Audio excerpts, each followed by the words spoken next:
Lu udah tahu belum tentang kasus Sum Kuning? Pada 21 September 1970, seorang gadis penjual telur bernama Sumarijem sedang pulang jalan kaki di Jalan Patuk, daerah istimewa Yogyakarta. Waktu itu dia pulang telat habis dagang dan nggak bisa naik bis karena udah lewat jam 5 sore. Saat itu kalau udah lewat jam 5 sore, bis udah nggak lewat lagi di daerah arah dia pulang. Makanya dia terpaksa jalan kaki. Ketika hari makin gelap dan Sumarijem berjalan di daerah timur asrama polisi Patuk, ada satu mobil yang berisikan 4 pemuda tiba-tiba berhenti. 3 diantaranya turun dari mobil dan menculik Sum. Gadis 17 tahun itu diancam dengan belati di lehernya. Sum gak berani melawan dan kemudian Sum dibawa dengan mobil itu dan dibius. Lalu di keadaan setengah sadar, Sum rame-rame. Sum dibuang di tepi jalan Wates Purworejo dan uang hasil dagangannya yang berjumlah Rp4.650 saat itu juga diambil.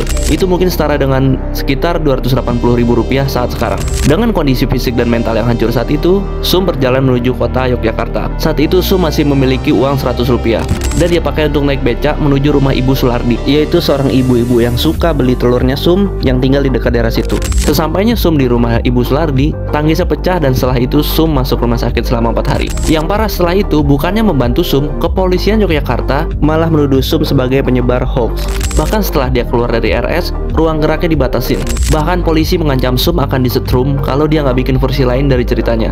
Bahkan sampai dituduh berafiliasi dengan PKI. Itu sepertinya disebabkan karena pelakunya adalah anak-anak pejabat atau orang penting di era itu. Karena yang punya mobil saat itu hanya orang kaya atau orang yang punya posisi. Makanya polisi juga nggak mau ngurus kasus itu karena ya you know lah. Kasusnya waktu itu makin aneh karena jadi persidangan pertama yang dilakukan tertutup. Wartawan nggak boleh ngeliput. Semakin meyakinkan bahwa pelakunya dilindungi negara. Kapolri Jenderal Hugeng yang dikenal sebagai polisi jujur saat itu sempat turun tangan dan membentuk tim penyelidikan pada 1971. Tapi sebelum kasusnya terungkap, Hugeng diberhentikan Soeharto pada Oktober 1971 dan penyelidikannya nggak lanjut. Akhirnya sampai sekarang, para pelaku masih menjadi misteri. Dan ini menjadi salah satu cerita sejarah kelam Indonesia pada zaman Orde Baru. Saat itu seorang tukang bakso sempat dijadiin kambing hitam dan dipaksa ngaku kalau dia adalah pelakunya. Nah, menurut kalian siapa pelakunya? Apakah beneran tukang bakso itu atau beneran anak-anak pejabat?